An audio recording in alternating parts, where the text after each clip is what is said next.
There's nothing like cracking that cellophane and pulling that record out. It just smells great.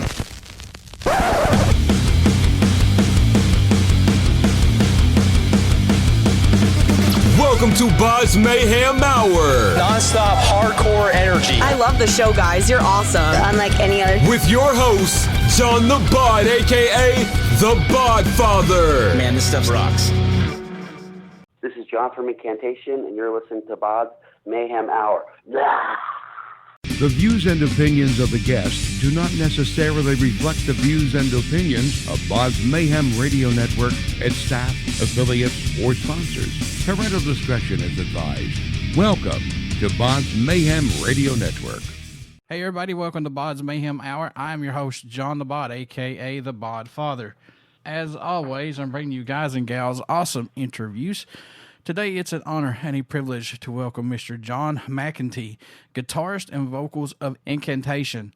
Incantation have released their 12th full-length album, Sect of Vile Divinities, via Relapse Records. Cool. Also, check out their music video off the album, Propitiation, Furies, Manifesto, and Entrails of the Hag Queen. You definitely want to check out these from Incantation. John, before we get started here, like I said, I want to do just a quick moment of silence for Quiet Right's Frankie Benelli, who passed away at the age of 68, plus Riley Gale. I can't believe he passed away this week at the age of 34, man, so young.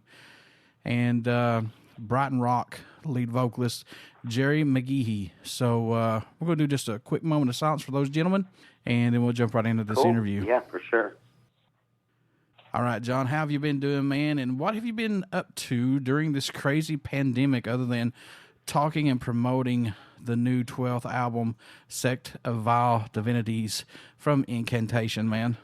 Well, first, what's up? And, basically, we finished the album in January, so we kind of, before even, we knew there was going to be, this pandemic, or whatever, quarantine and all that crazy stuff, we already kind of knew that it was going to be kind of, not super busy for a couple months or whatever. So up until this point, besides a couple of fests that we're supposed to play in Europe and a few in the U.S. and Canada, it hasn't really affected us too bad. And we always kind of plan on writing some music right after we finish recording an album anyway, so we kind of just, dove into that. Besides that, just doing some other stuff, like just enjoying the fact of being home and not on tour for a little bit, just trying to make the most of the situation, because, it's obviously the pandemic sucks, the situation sucks, but, for us, it's kind of nice to have a forced break too, because it's just usually just working all the time. It's just kind of normal instinct, so you make the best of the situation, Sect of Vile Divinities is Incantation's 12th album. How's it feel creating music for over 30 years as a band and to have 12 albums in the Incantation library, man? Because that's unheard of these days. And I know there's bands out there that still have that and longevity, but that's quite something to be proud of, man. Yeah, well, definitely it's cool. We've been, doing it for a long time, but it kind of, I don't know, it's just kind of natural to us. We just love playing and creating music. We never really thought of when we first started doing it that we'd last this long. Realistically, we thought maybe 5 years, and if we're lucky, we'll put out an album or something like that. So we've kind of shot way past my initial expectations of the band, and it just, now it's kind of like everything that happens and all the awesome stuff that we get to do as a band is kind of like an added bonus to, everything. I'm an extremely happy person because, I started this concept and idea in, 1989 of, doing the band and everything. And yeah, we've been through a lot of good times and bad times or whatnot, but to be able to look back on it 30 years and think that we're still doing it and putting out music that still resonates with, people of all different generations of, metal and stuff. It's pretty damn cool. I can't really complain. I'd be a real jerk if I complained that like almost everything I've dreamed of is coming true. and especially, it just as well, and especially, you know it just as well as I do, when metal fans, they have a knack of hearing good music, and to be around for 30 years that long, like I said, that's something to be very proud of, and to still be prominent that long as well as a band, it still speaks volumes. Yeah, well, I think, I can't really say exactly, because we just do what we do, and you never really know if people are going to dig what you do or not. But the thing for me is, I just always a metal fan. I kind of just like to follow my heart, with the music and stuff. That's kind of what I learned in the '80s with a lot of like the heavy metal and thrash bands that I was into, and it just it was always just like, screw everybody, and we're just gonna do things our way, and if you like it, cool. You don't like it, cool. Almost like the old Metallica vibe on like Kill 'Em All or Ride the Lightning, where it was just like everybody kind of piss off if you don't like it, it's your problem, not mine. So just kind of been in that attitude, and I think people just really like the fact that okay, if they want to listen to commercial music or something that's made for consumption, you could, but we're kind of like an alternative to that, where we're music that's made for people that say don't follow the normal path of trends and stuff like that. So it's kind of worked to our advantage without even really thinking about it, because we didn't really care about it. We were just like, screw everybody, we're gonna do what we're gonna do, and that's it, and we just every time we record an album or do anything, we're just like, we just do it our way and just see what happens, kind of fingers crossed. But if people don't like it, it's fine. As long as we're happy with it, that's really the most important thing at the end of the day. Because, I got to be able to look back on, the music that I've done, and I have to, I should be able to be proud of it. Exactly. Know that I don't want to feel like I gave in to anybody or gave in to any trends or whatnot. Now, this band formed in 1989, and being a death metal band at that time, how was the music scene for that genre locally, and how much support did you get, or was it an underground scene support possibly? Well, when we started, it was just starting to get like a little bit of a underground scene. I started outside of New York City in New Jersey, so we had pretty much one of the best underground metal scenes in the U.S. Probably the only thing that really rivaled it was maybe L.A. or possibly like Chicago or something, but most places, weren't as in tune with the underground scene, I think, as New York. So I think we just, I was really lucky. I got exposed to a lot of really great bands early on, and when we started in Canada, it was like right around the beginning of when death metal just started kind of, taking hold in the scene. It was still very underground, but, there was some clubs and stuff like that, because before I played in Canada, I played in a band called Revenant, and we really had a hard time. We were a little more of a death thrash kind of band, but we had a really hard time getting gigs, and that was like, 87 or 80, 86, 87. By 89, it was, things are starting to kind of come together, and by like 1990, there are actually clubs that were booking death metal by us, fairly frequently. We had great bands. We had Immolation by us, we had Agoraphobia, we had Suffocation, a whole bunch of great bands. So it was, we had a pretty robust scene for the time. We're pretty fortunate, actually. It was great for us to be able to have like other really killer bands to play with, and it just, everyone kind of inspires each other and is fans of each other's band. It's really kind of cool. I want to throw this out here. I want to ask this question because I seen this posted last night, and I kind of thought this was unfair, but I wanted your take on it. It's about Incantation. is best known for their first 3 albums, and they're saying Onward to Golgotha, which was 1992, Mortal Throne of Nazarene in 1994, and then you have Diabolical Conquest in 1998. Do you think that's a fair statement, or do you think someone has really not taken a dive into the library of Incantation? Well, I think it's circumstantial. I mean, a band that's multi-generational like us, you know, there's like a segment of our fan base that got into us, you know, back in the 90s. So they might have one perception of how things are, but then you talk with people that got into us more in 2000s or 2010s or whatnot, you'll get kind of a different opinion. It just, you know, the bottom line is especially on the internet, people are looking at things from their own personal point of view. They're not looking at it from, you know, they're not really doing their homework and really looking into it. They're just, okay, for them, the first 3 albums really made a big impact. And it's fair to say, because those first 3 albums did make a really big impact on that generation and generations afterwards. But no, I think it's, you know, it's a little bit, I mean, it's closed-minded for somebody to say that, but, you know, that's their world. I mean, we live the band. We know that, you know, stuff throughout our career has really resonated with people. I mean, a really important album for us was our Vanquish and Vengeance album, which was 2011.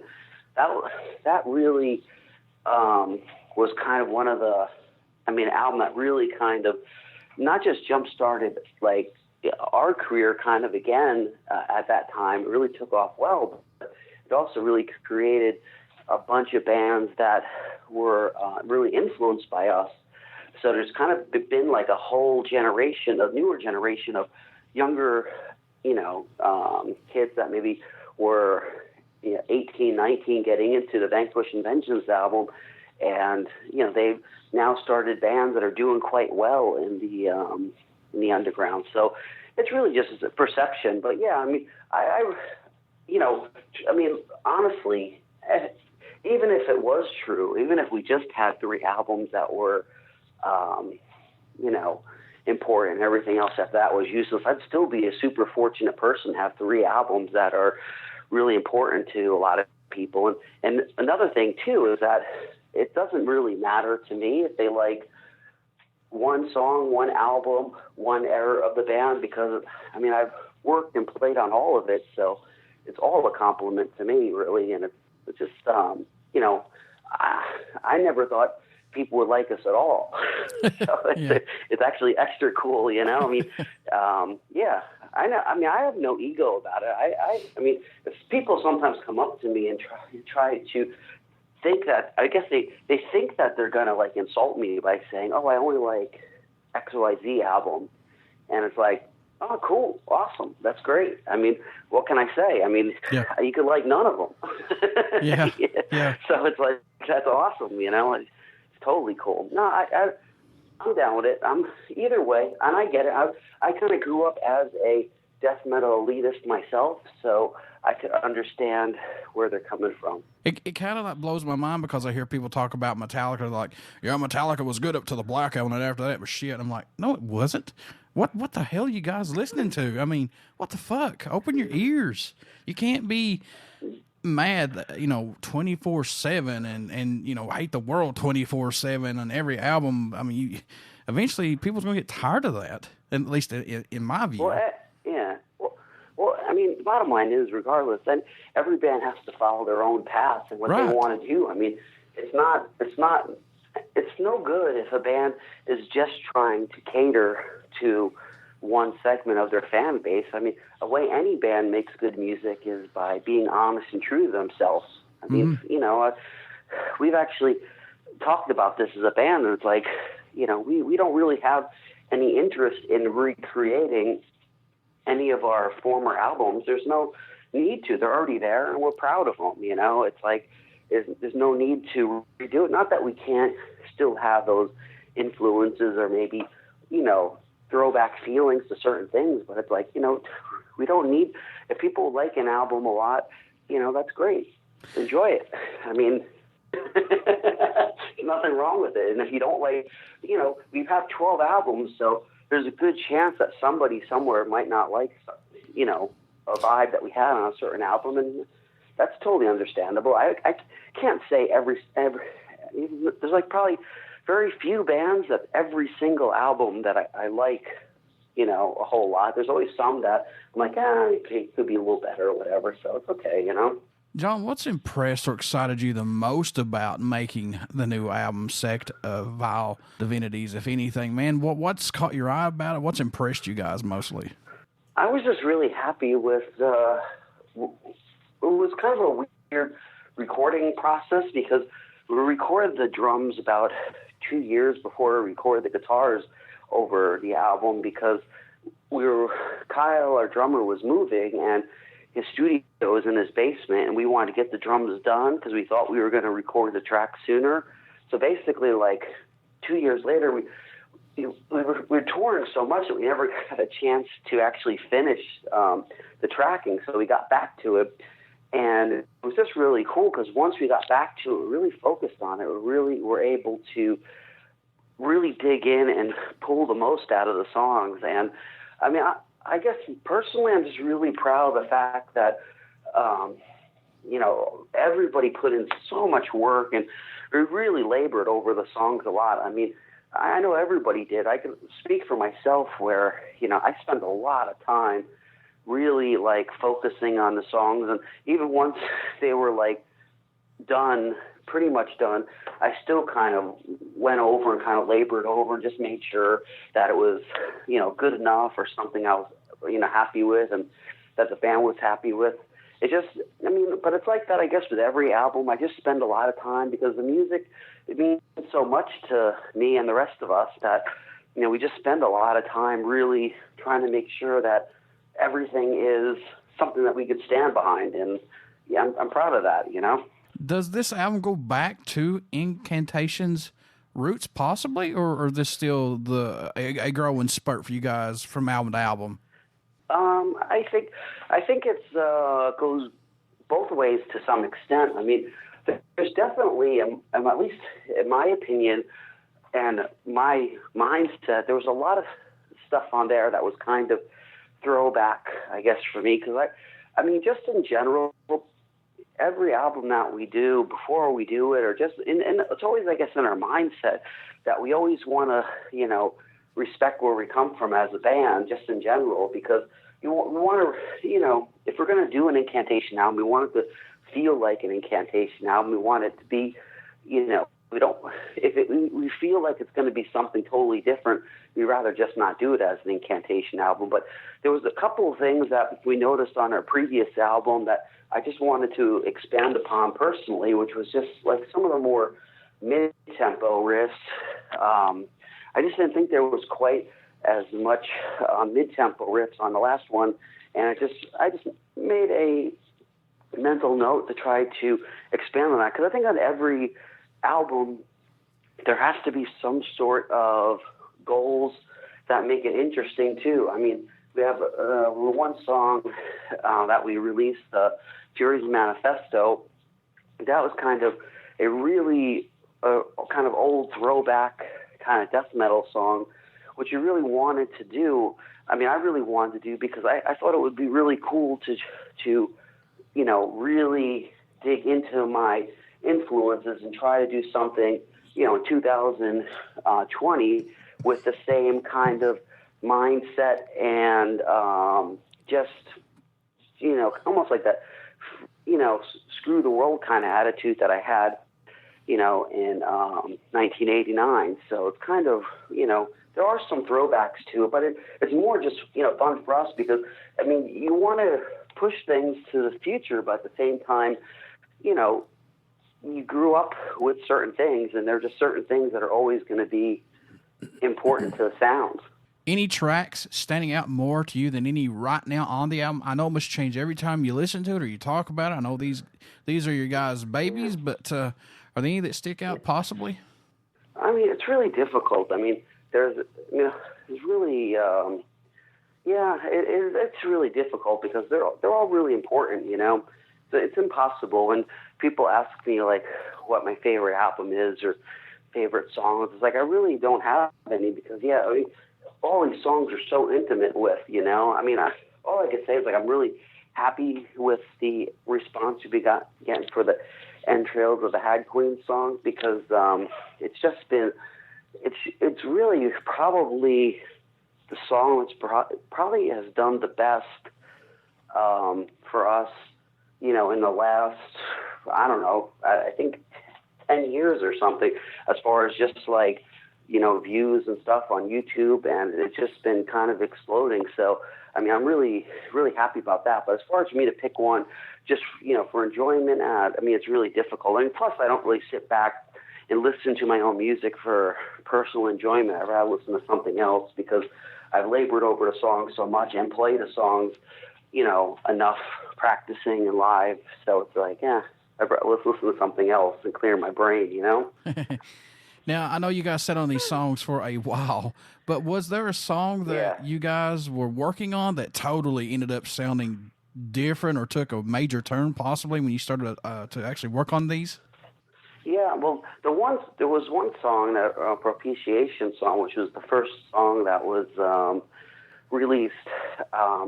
There was two songs. Actually, it's weird because the two video songs, the Propitiation and Entrails of the Hag Queen, were both songs that we did have to go back and redo some drum parts to, because once we got back to it, those were the two songs that didn't, like, there was just something wrong with it that we just needed to fix.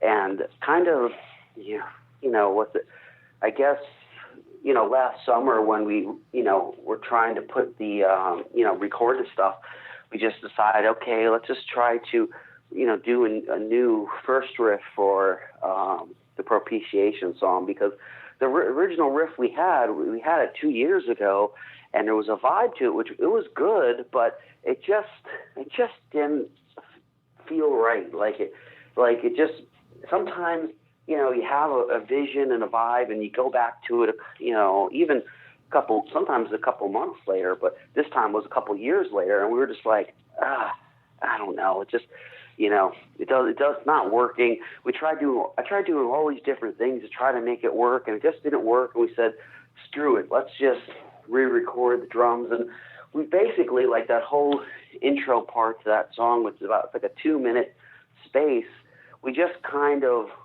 did that on, like, kind of a jam almost. I mean, we just jammed it out a couple times and just hit record and just recorded us playing it a couple times, and, you know, just kind of meshed it in with the song. But it just worked great, and it has such a real band vibe, which is always something that's really important to us. Is we just like for, you know, all our music to sound like real and not sound like over-processed like a lot of music today. Who produced this album for you guys?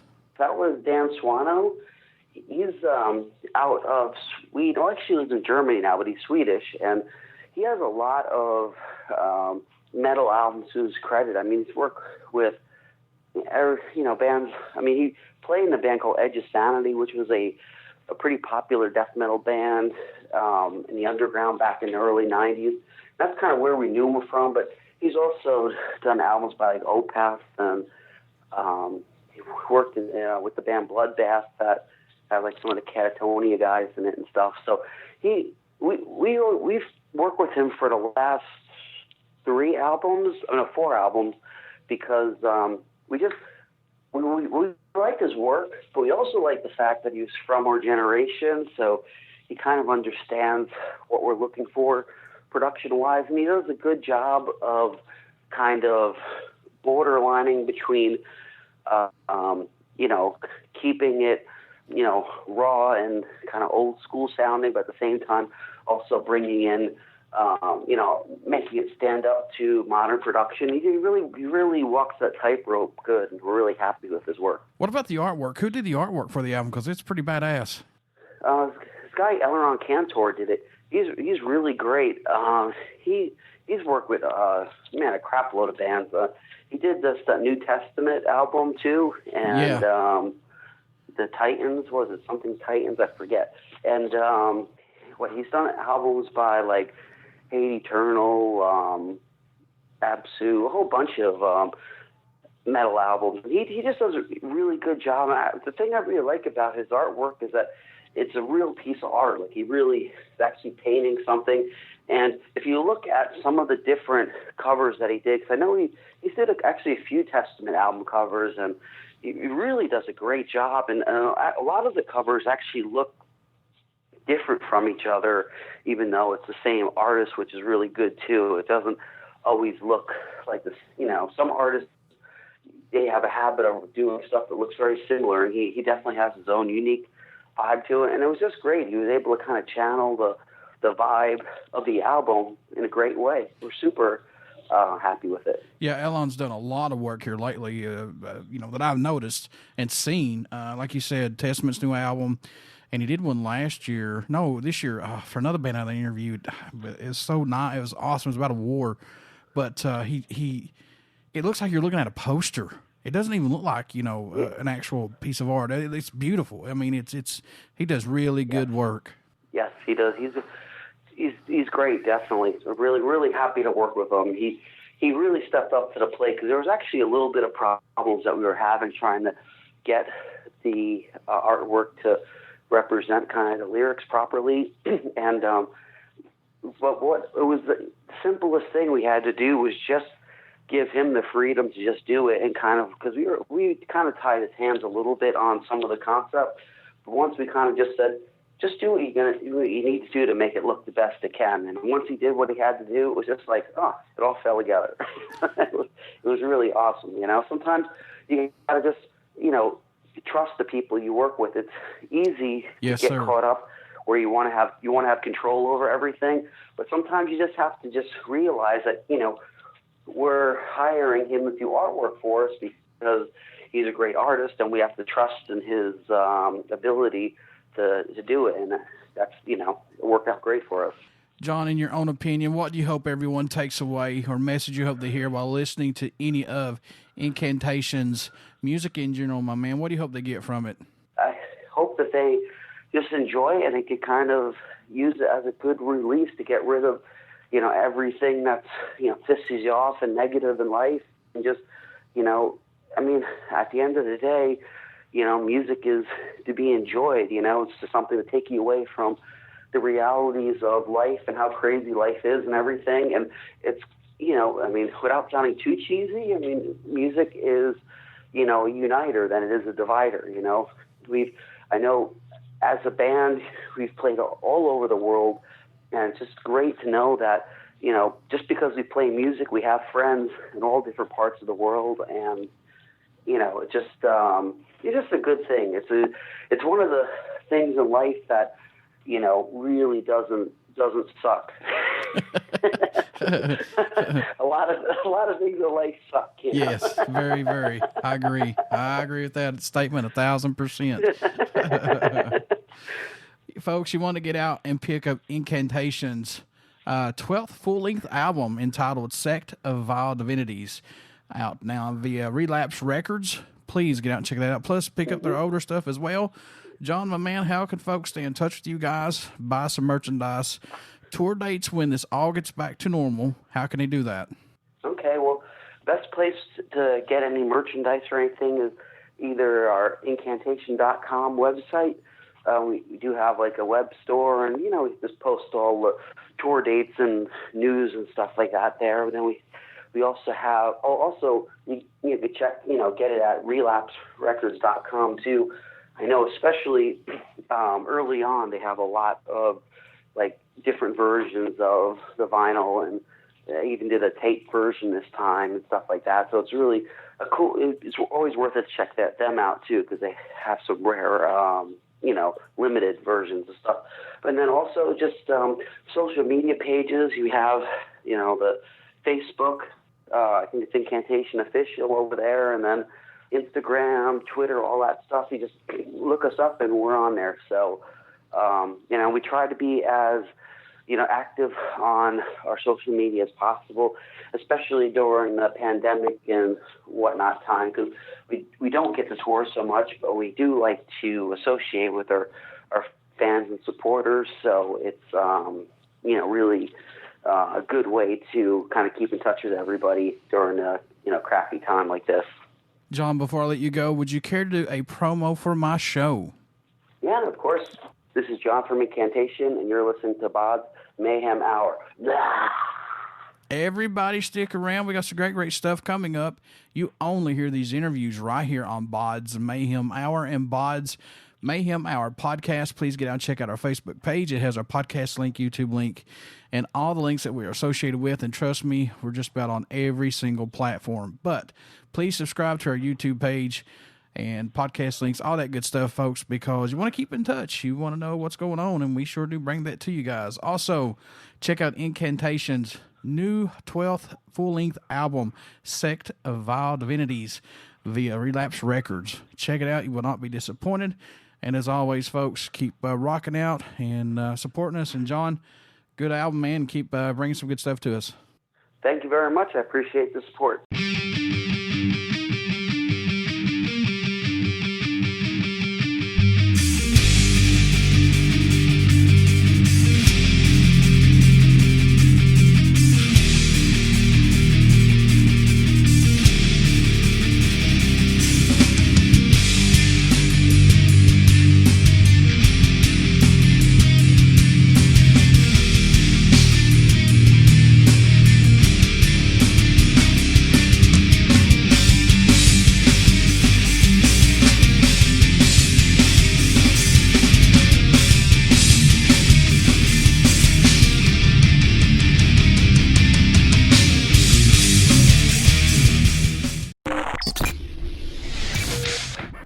You're listening to BODS Mayhem Hour. Follow us on Facebook, Twitter, and Instagram.